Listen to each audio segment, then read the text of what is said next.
Hello, everyone, and welcome to today's webinar. I am Barbara Semeraro, along with Brittany Brewster, and we're going to be moderating today's panel discussion.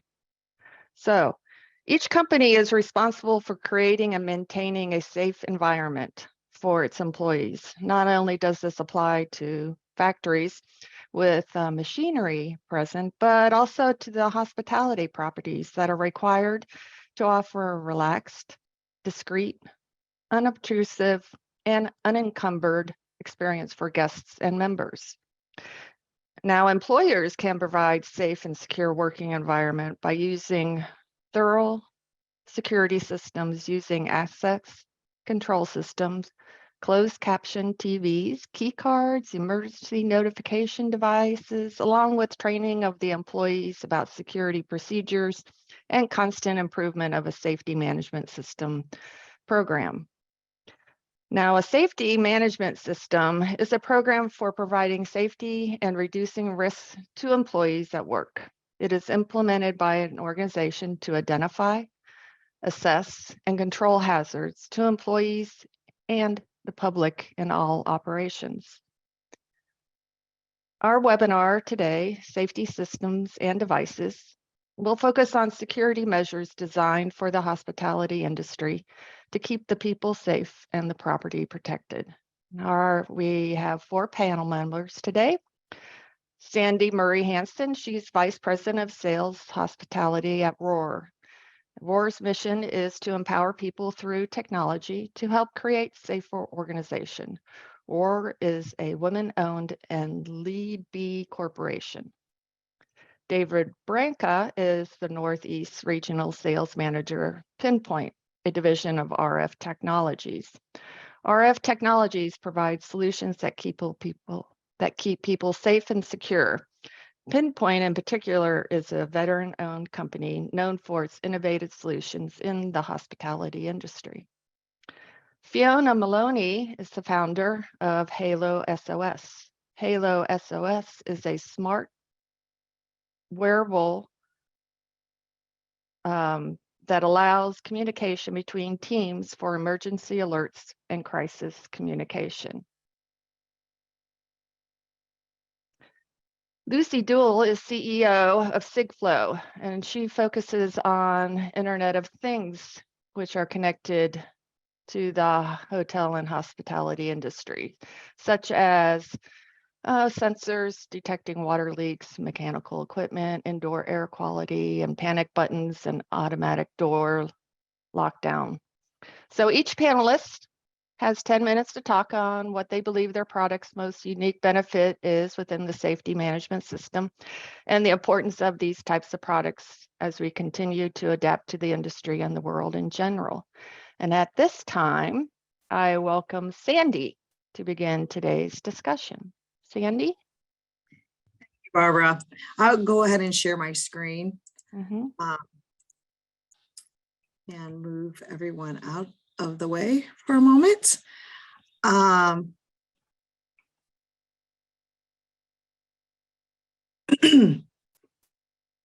Apologies, that is not the screen.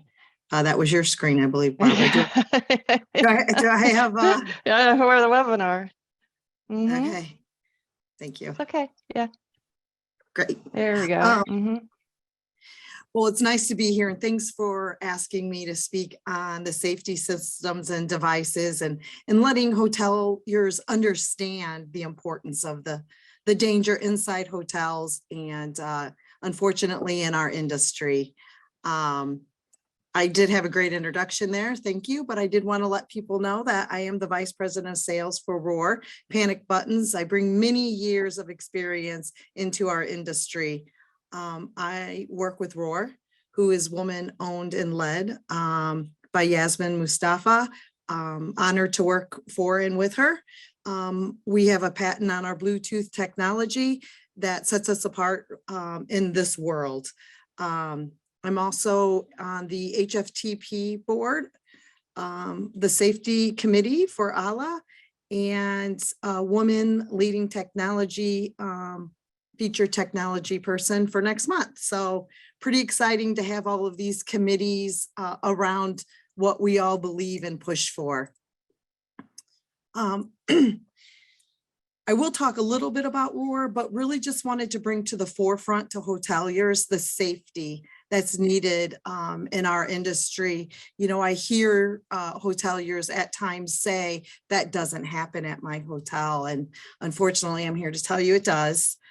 So we want to culture a safety that starts from the leadership down. Some staggering stats I'm going to share with you. 58% of hoteliers experience sexual harassment or assault in our industry, and only 10% of those will report them to management, another coworker, security. We're the #1 leading industry in sexual harassment, assault, and abuse. Just wanted that to sink in because it's staggering. I think that in my personal and professional life, I help with developing countries. I see it, I've seen it firsthand in a lot of places, but in the hotel industry, and you think in the United States, this wouldn't happen, but it does, unfortunately. And I think that we as hoteliers in upper management have a responsibility to have regular training, consistent training. It's imperative to gain experience and build intuition into your staff. So when these things occur, they're not shocked. Their mind doesn't shut down.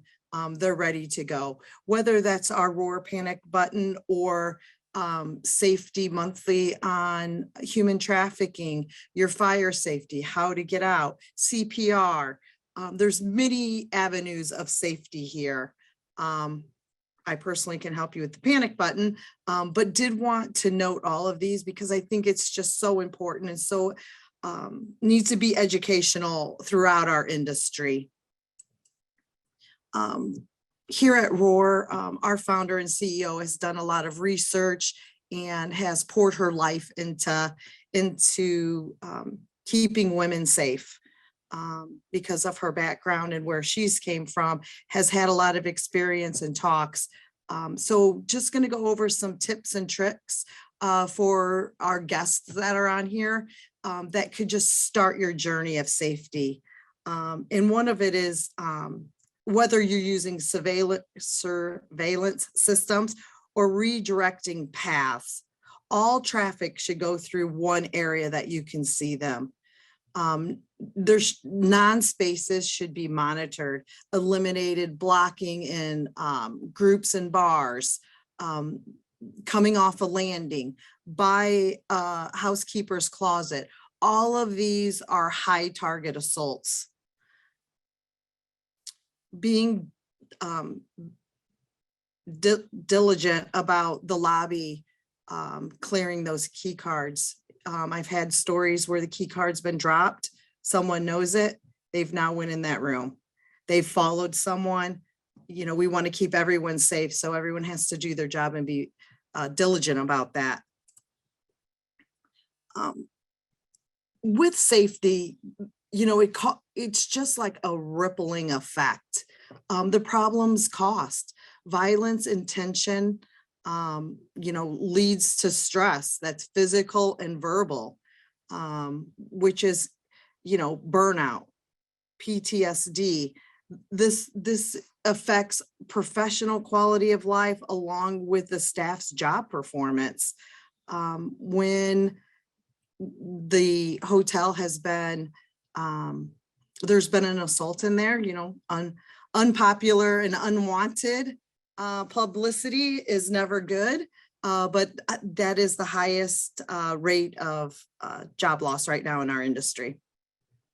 So that impact on your business will damage your reputation, the morale, productivity, and increase in insurance premiums, and the cost to retrain and have other people come in.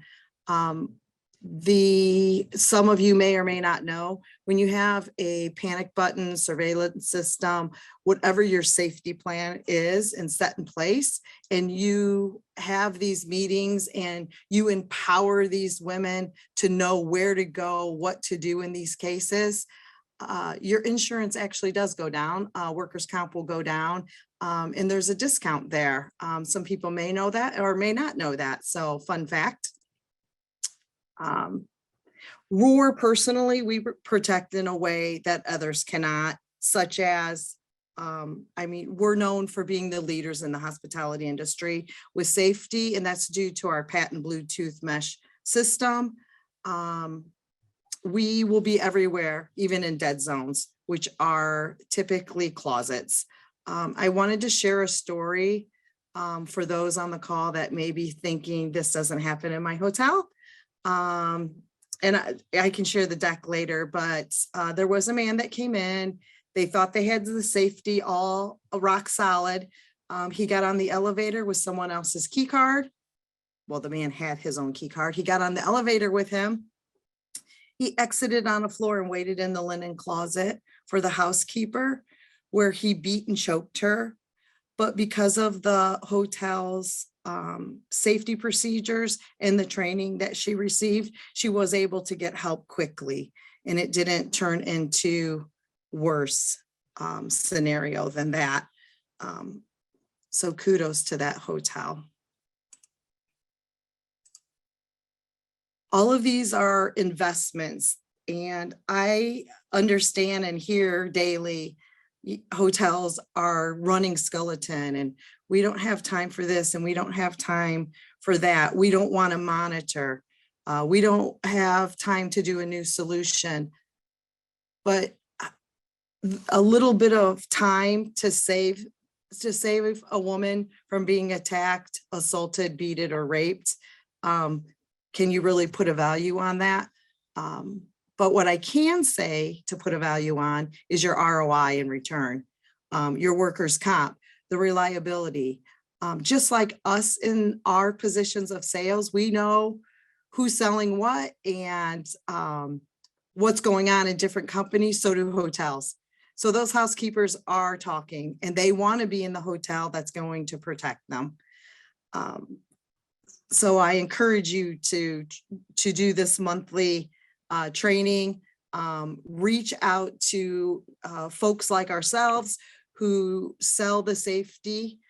I do want to touch on, coming from this industry, some things that you should be looking for in a panic button solution.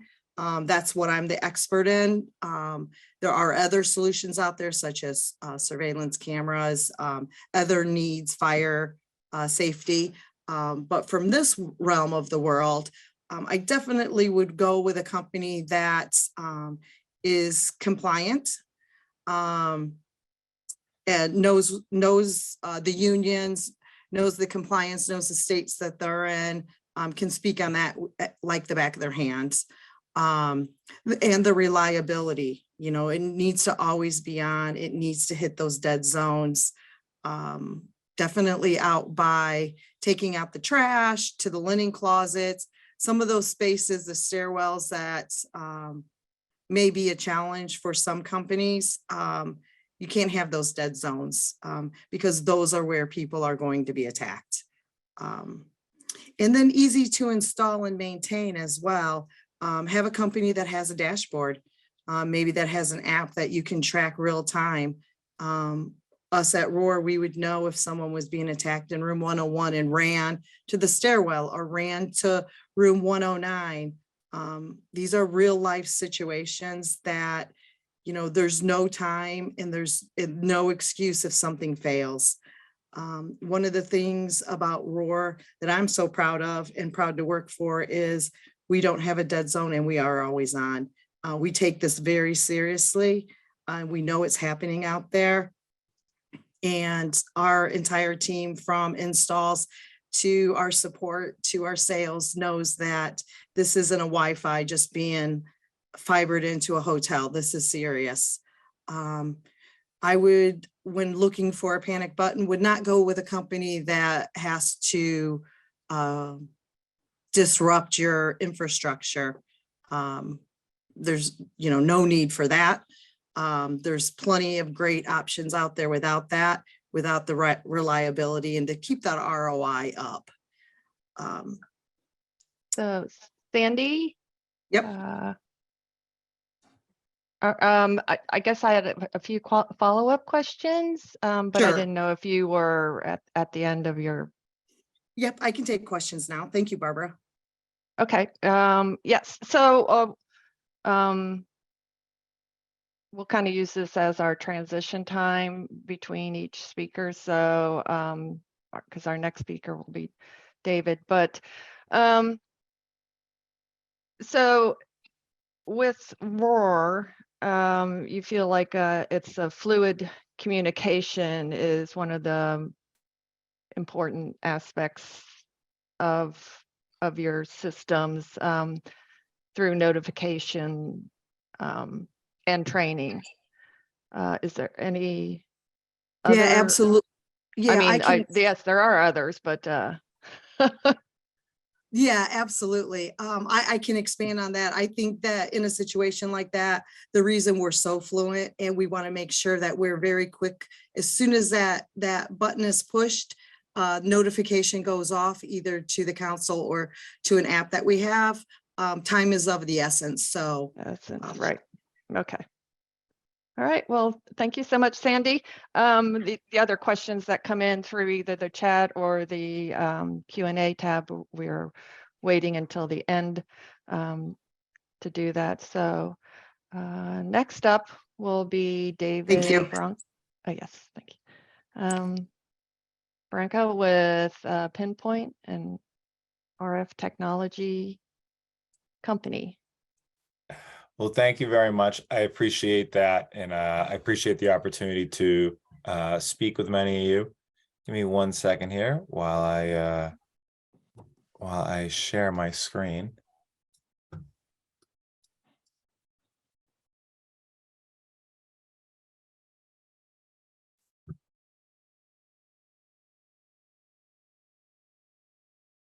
Sorry about that. I got multiple screens going. So it was not allowing me to pick the screen that I wanted. So sorry about that. All right, here we go. So as I said, my name's Dave Branca. I'm with RF Technologies, specifically their division Pinpoint. We work and have worked and protected, whether it's hospitals, hotels, and schools for a number of years now. My primary focus is on the hospitality side.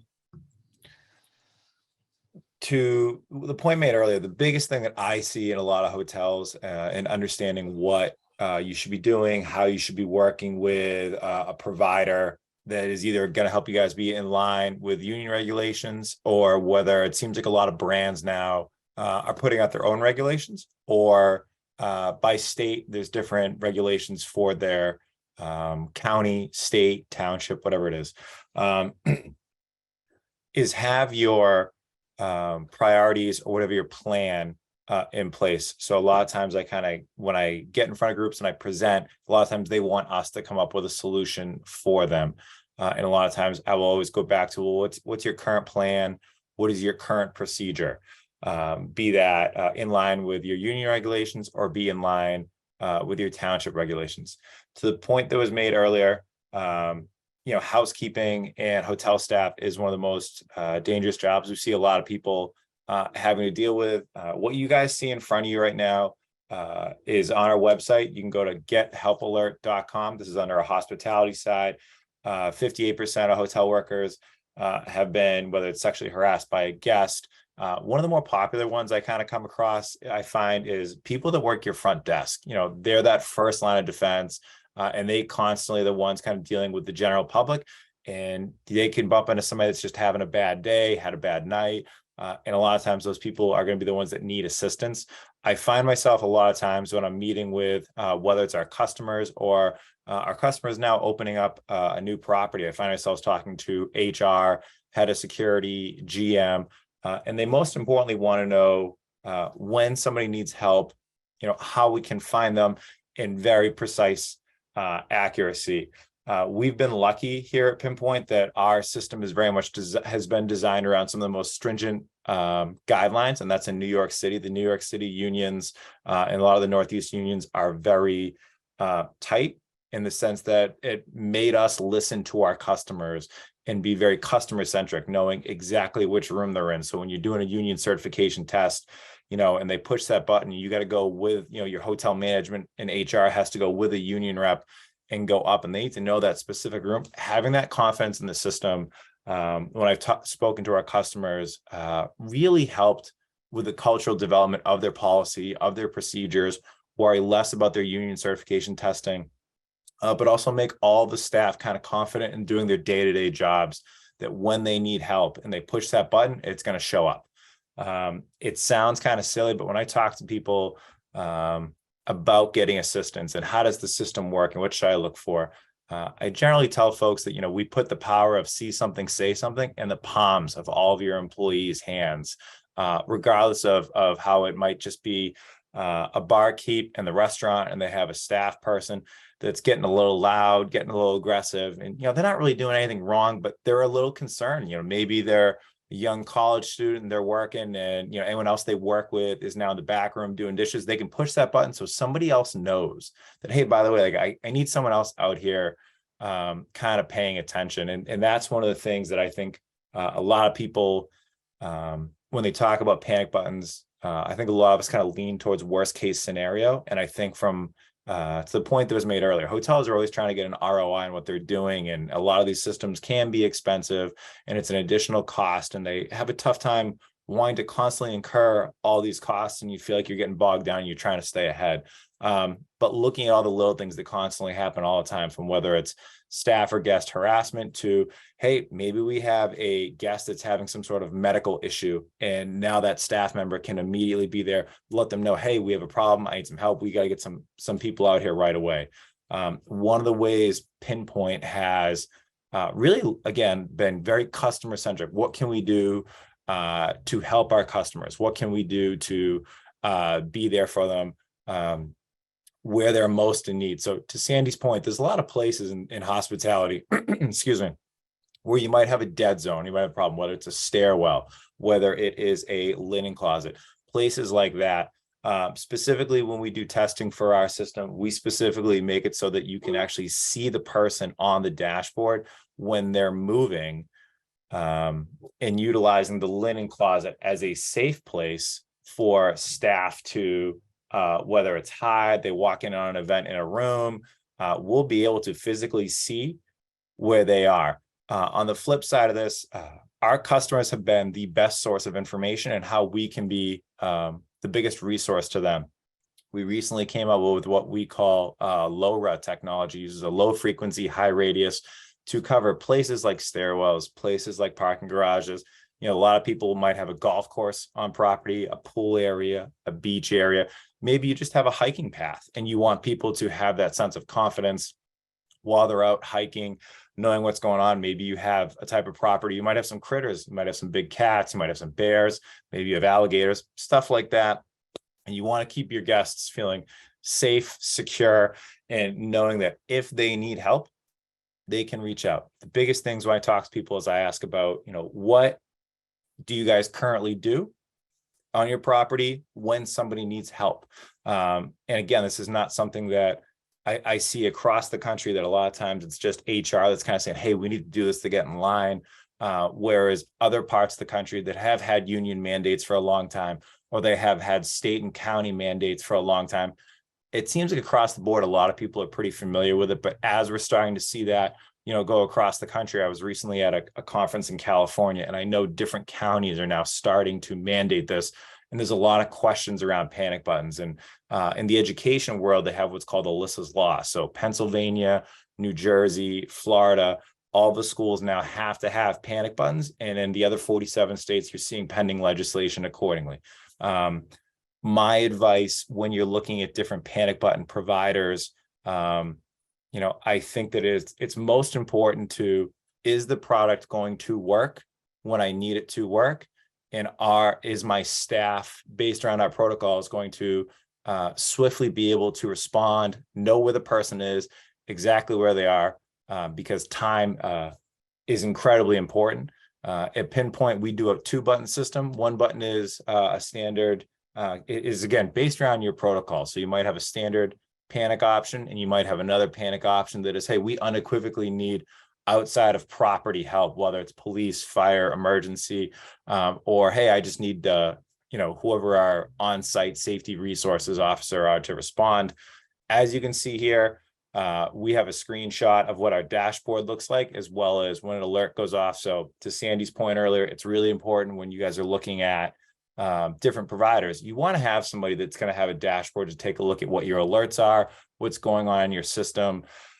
Knowing the way your system is currently functioning, there's a lot of different options out there, whether it's plugged into a wall, whether it's batteries, everything has different life expectancies. And I certainly always encourage people, no matter what provider you go with, you need to make sure you're doing your regular updates, you're doing your equipment checks, kind of like an oil check on the car.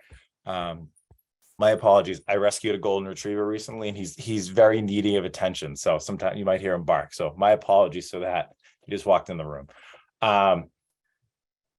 Knowing that your staff understands when and how to use the devices and what the culture is for your protocols, I think is of paramount importance. And I would encourage everybody to make sure that staff across the board understands the system, has confidence in the system, but most importantly, people understand your protocols. I think a panic button system only works as well as your staff understands your protocols and procedures.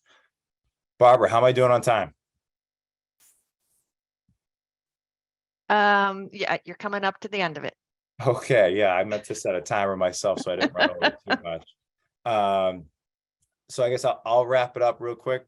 Pinpoint very much is happy to be on this. As it was said earlier, we are a veteran-owned company. We're based out of Milwaukee. I personally live in Boston, and I would advise anybody when you're looking at your panic button solutions, you want it to kind of work within your current confines of what you guys do. And that there's going to be a variety of different models out there, and everybody I think needs to pick, what works best for them and is scalable, repeatable, and you feel like that you're going to get the most out of your investment, and that your panic button solution is also going to feel like they have an investment in you guys. I'm a big believer in that, my best source of my next customer is generally speaking to my current customers and being able to use them as a reference or resource. Again, our website is gethelpalert.com, and I think Barbara will be sending out our contact info and any of that with a follow-up email after this. So if anybody has any questions, happy to answer them. Correct. So thank you, David. I kind of wanted to, I think we're going to push out one of the CPE check polls right now, but why that's going on, David, you had talked about some of the local, regional, state, national regulations that are coming out. So with that, do you see like they are all aligning with their requirements, or are we going to be in need of multiple solutions to be able to address regulations that are coming out? It's interesting. I think a lot of them, it kind of really depends upon some of the local politics. But I think in short, initially we saw people looked at the union regulations, say in New York and New Jersey and other places as being more the stringent, where they needed to have some sort of device on their person at all times that they could hit and alert them, see a dashboard where the person is. And I think previously before some other places, they'd give the person, it sounds silly, but maybe just a whistle. And I think at some period of time, brands started to look at when there was an incident, how do we respond? And I think having that confidence level they started seeing in other aspects, those union mandates now all of a sudden made a little more sense from a corporate mandate as well. So, brands like your Marriott's, your Hilton's, your Hyatt's, IHGs, a lot of those places, you're currently starting to see them already do some corporate mandates across the board. And I think that as you start to see more and more places across the country, you're seeing different counties adopt different rules and regulations, but some semblance of of that. I think the big brands are a little bit ahead of the curve of just saying, hey, our brands, regardless of what state they are, this is what you need to do. And I think a lot of the confusion kind of lays in for some of your independent hotel chains that might not necessarily be a franchisee or brand name. It can be a financial undertaking. And if you don't have that big name backing, sometimes it can feel a little scary, I think, when you're going into it. I know it's kind of a broad answer, but that's kind of what I'm seeing. I fly all over the country, meeting with our customers in New York, DC, Long Beach and Seattle. And it really kind of seems to vary based on what region of the country you are and what's going on. I would also say that perception, other verticals like education. I mean, I would be remiss to say that, this is not a very hot topic in education with some of the recent events. I think a lot of people are very much looking at stuff like this in the educational world, given some of the recent events. And I think that plays an influential role in other verticals as well. Well, right. Okay. Well, thank you, David. Now, Fiona Maloney, the founder of Halo SOS, is our next speaker, and I think she'll give an international perspective to this discussion. Fiona, you're on mute, though.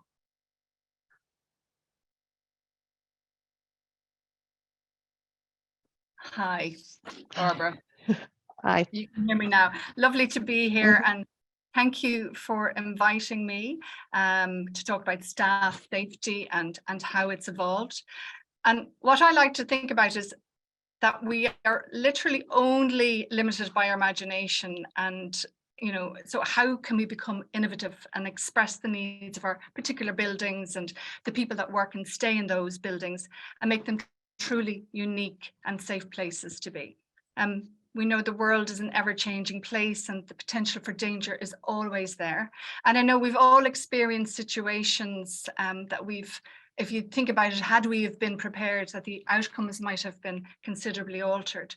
So planning is imperative, and that is what will produce a business as normal situation or a daily peace of mind, which is really what we're trying to do here. We're trying to provide that peace of mind to hotel owners and operators and people who operate and work in buildings. So I challenge you all to eliminate the fear of something happening and take that control by being prepared.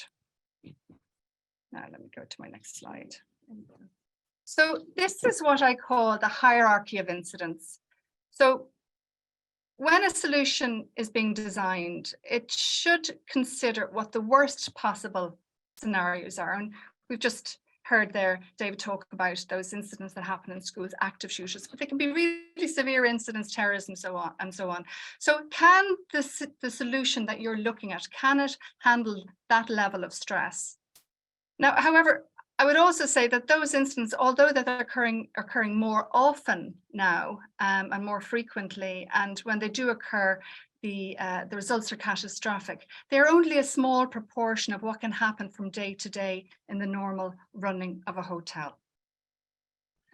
So if we are going to invest in a system that allows a housekeeper to raise an alert and be located down to the room that she's in, if she's moving, it cannot follow her and so on. But why not make a system and use your investment to work for you in other ways? Why not think into the future and plan ahead so it becomes a more holistic solution for the whole business? And that's the way we think about it when we're designing our services and our solution here in Halo SOS. Both threats and technology evolve, and we see that all of the time. And so should your safety systems. Can your system communicate out to the whole team as well as receive alerts and individual team member communication? Is your system intuitive? We know that up to 90% of the people who work as housekeepers in the industry are women, and women behave very differently under stress. So how do women behave under that stress? Can they easily reach their device? Is that behavior embedded in how they use their solution or their device whatever it is that they're using to raise an alert. And what I mean by that is there muscle memory there? Will it be an autonomic response for them when they need it? And another question you could ask is the solution that you're considering secure and truly mobile? Is it locked on, or can it be dislodged, fall off? Is it waterproof? Can it be easily removed? And with your brand in mind, is it discreet and unobtrusive to guests? And again, can it do more than one thing? Is it multifunctional? Is training included?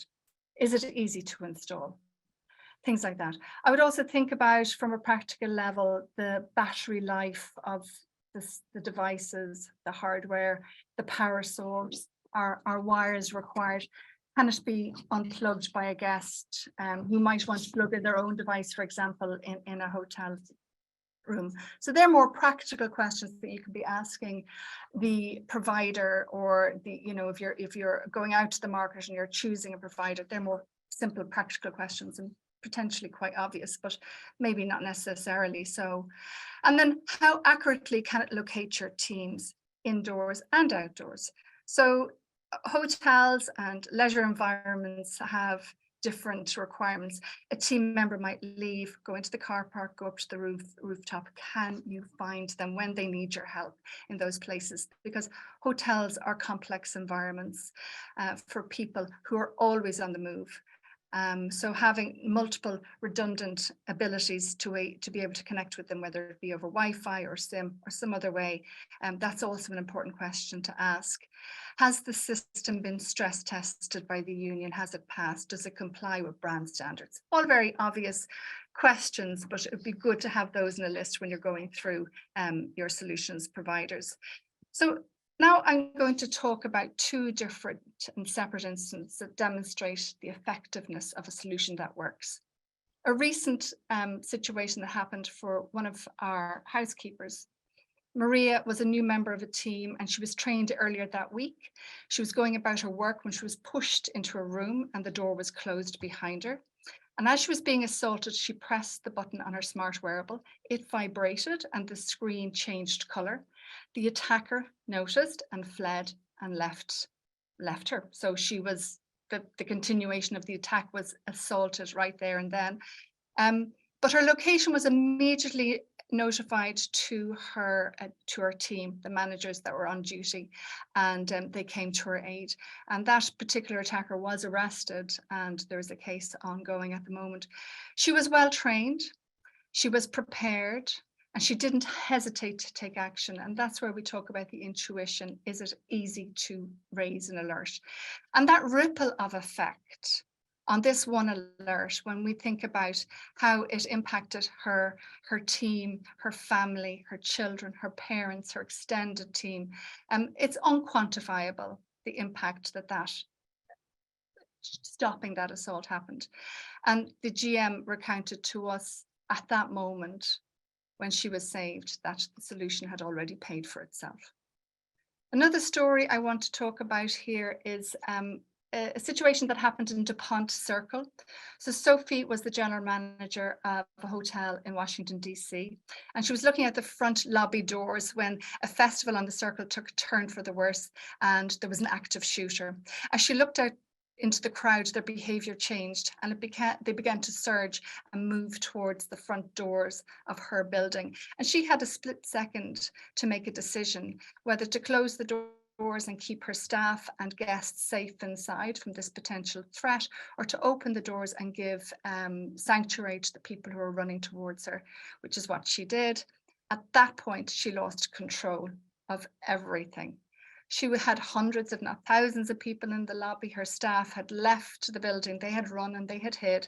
She couldn't find them. And it took her over 24 hours to find everybody in her team as she went through her different systems. She didn't have one system that would account for all of her team. Now, if she'd used our system, she could have pressed a button and located them, whether they were in the building, outside the building, whether they'd gone home. She would have known where they were. It was actually a false alarm, that whole situation, but it was chaos, and she'll never forget it. So these are some of the things that I'd like you to consider when choosing a solution. a solution that's designed with integrity by people who really care, that's simple to use and private and secure. Ask yourself, is it designed for the people who are using it? As we said, 90% of the people are women and they use solutions differently, which is why I designed our solution the way it is. Is it truly mobile and smart? Is it locked on? Can it be knocked off? Can guests notice it? Does it do more than one thing? How is it powered? Most importantly, accuracy and speed. Is it easy and quick to raise an alarm? And does that message get to the people who are going to respond immediately? Can they locate that person if they move, if they run, if they hide? And then determine what level of redundancy is provided on the network. Does it provide team-wide communication? Does it do more than one thing? Does it improve your operations? Is it tested with brand standards and does it comply? And is it referenced? Can the provider give you a reference? My top 5 tips: is it reliable? It has to work. Is it suitable for your property? It addresses more than one type of threat. It can evolve and scale, and it aligns with your values for long-term relationships. When you choose that provider, they are looking after your people and they really need to care. So you need to choose a provider that is going to be in constant communication, is going to upgrade their system, it's going to be doing all that training for you and your team, and listen to your needs and what you want to do next, and somebody who will scale with you and grow into that. And thank you very much. I don't know if I'm over time, but I will see you in Toronto at booth 2533, and I'm looking forward to it. Well, thank you, Fiona, for that great presentation. I do have a follow-up question as we push out another poll for CPE credits. And it kind of goes with your second scenario, that being unprepared. So how can we educate the decision makers of the need for this? Is it by, putting on webinars like these? Is it by, I don't know. I know where you're going with that question. And I think everybody here might be suffering from what we might think of as panic button fatigue. So we know that panic buttons do one thing, and there's a wide variety of them there out in the market. It's become normalized, that term. I would really like for people to think of that hierarchy of situations that can happen on a property, and I know David ran through a couple as well, just from a strange bag being left in the corridor to many other things. But without a shadow of a doubt, I've even spent many times in a hotel where you see events unfolding in front of you. It's more than a panic button that I think properties are looking for.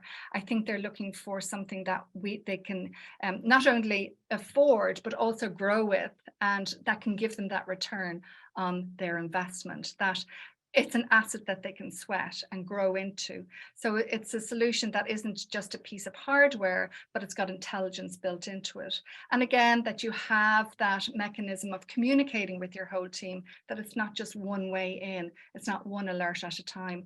You can deal with many alerts. That becomes a crisis situation. You can communicate with your team where to go and how to leave the building, and so on, and let them know shelter in place, and give them those pieces of information that might be really integral to the operation of your business during that really serious situation. When I was looking at, when you think of the protests that go on in cities, and the risks that happen in some properties with weather events. So I think we need to even change the terminology around these solutions. It's more than a panic button. It does more than one thing. We can do so much more once you have that intelligence built into your system. Excellent. Yes. I appreciate your response to that. And now we'll probably go on to our last speaker, Lucy Duell. She's with SigFlow. And Lucy, you're on mute. Hello, everyone. Thank you so much for having me. It is such an honor to be here today for this topic. So I believe that most of us here would agree that when it comes to these employee safety and security devices, there's just no room for compromise. And the adoption of panic and alerting solutions in any form or fashion saves lives. And I think we should all feel safe at work.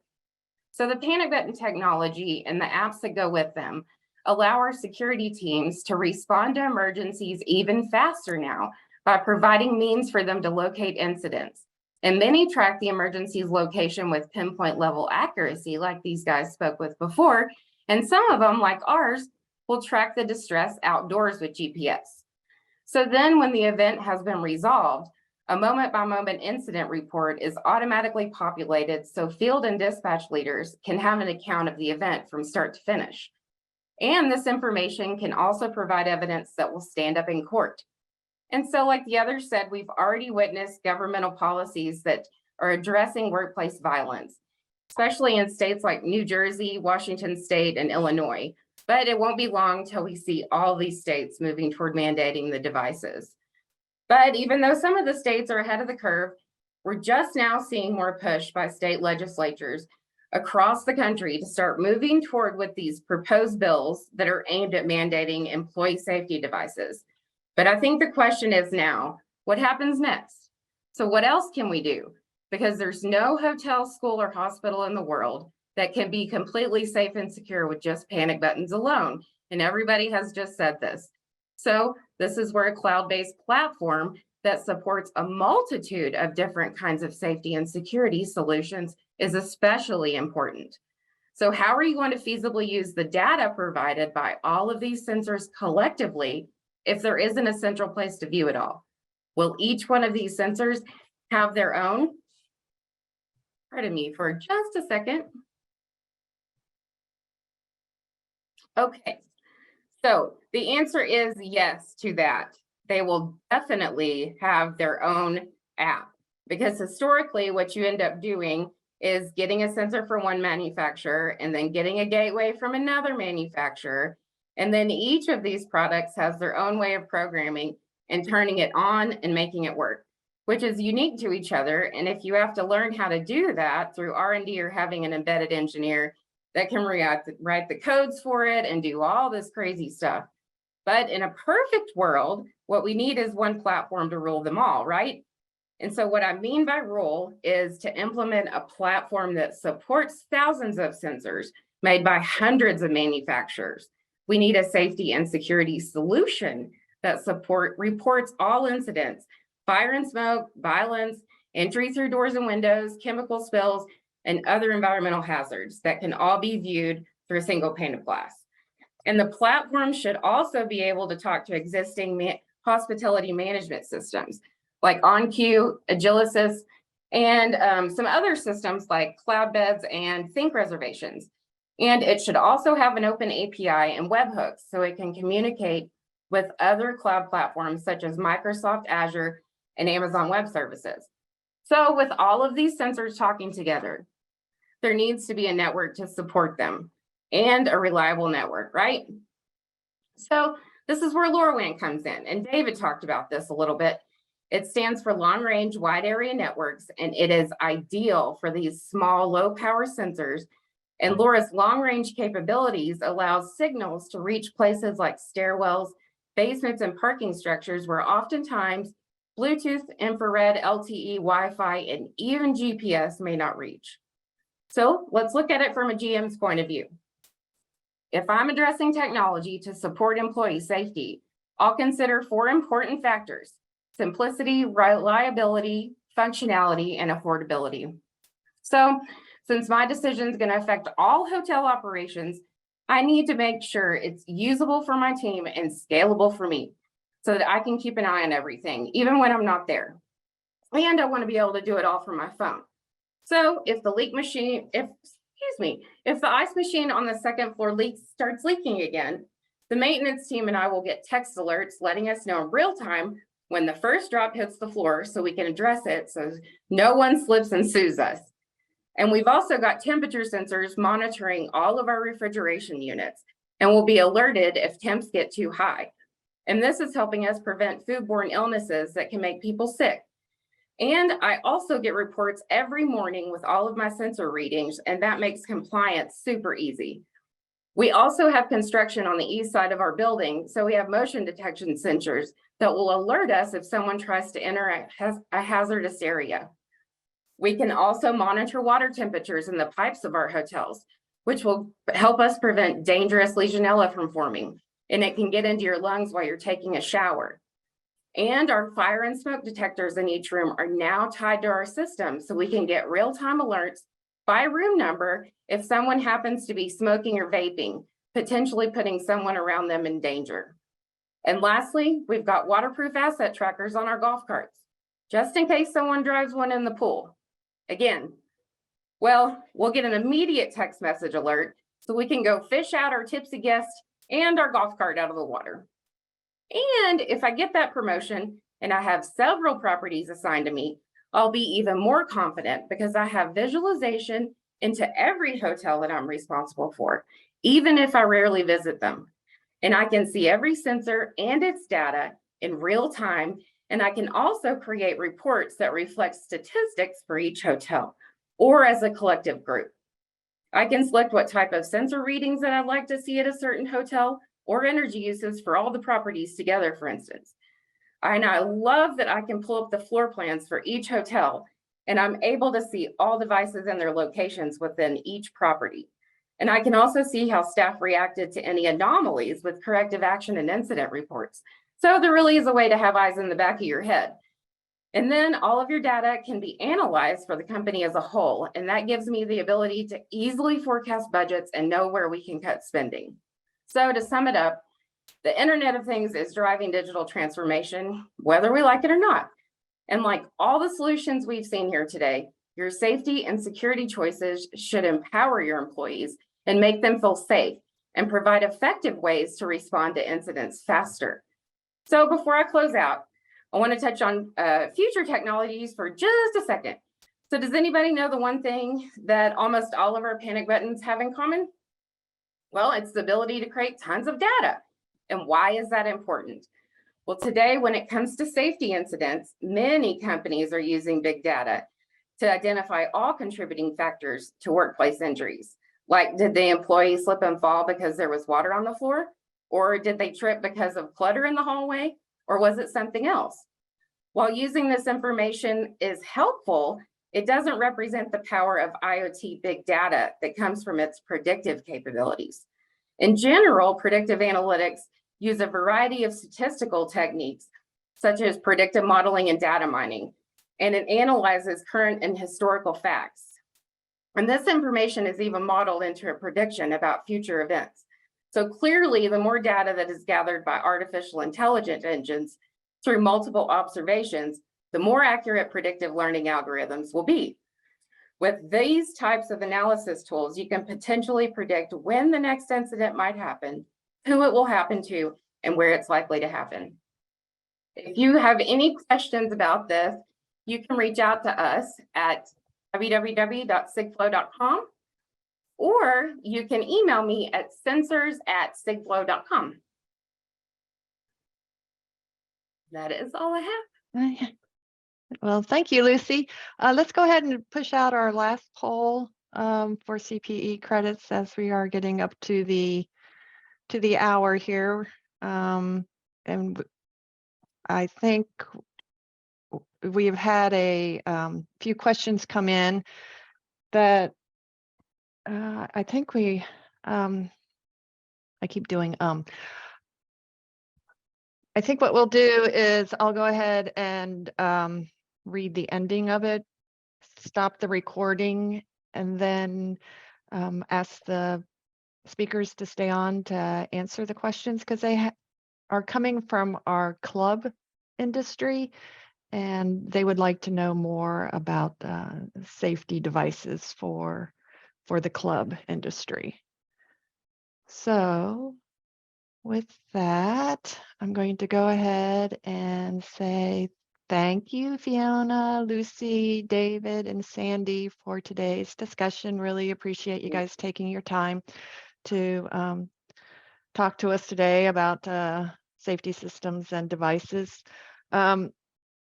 Most of you will be at High Tech Toronto at your booths, and Brittany was able to put out the booth numbers that you are. So everybody attending, please stop by their booths, say hello, and that you saw them from today's webinar. And we look forward to seeing people at High Tech Toronto. We also put out there the speaker's contact information, but if you didn't note that, please reach out to Brittany or myself, and we will put you in contact with any one or all of the speakers today. For those of you who are collecting CPE credits, please note that you will have to self-report this. And you do that through an Excel spreadsheet, which is at the bottom of the virtual education webpage. You can always download it there. In addition, tomorrow through Zoom, those who did the 3 checkpoints will receive an email with a CPE language, certificate language on that. So keep a copy of that email so that you can use it if you need to report somewhere else, like for a CPA. And with that, I will conclude today's broadcast. Once again, I thank everyone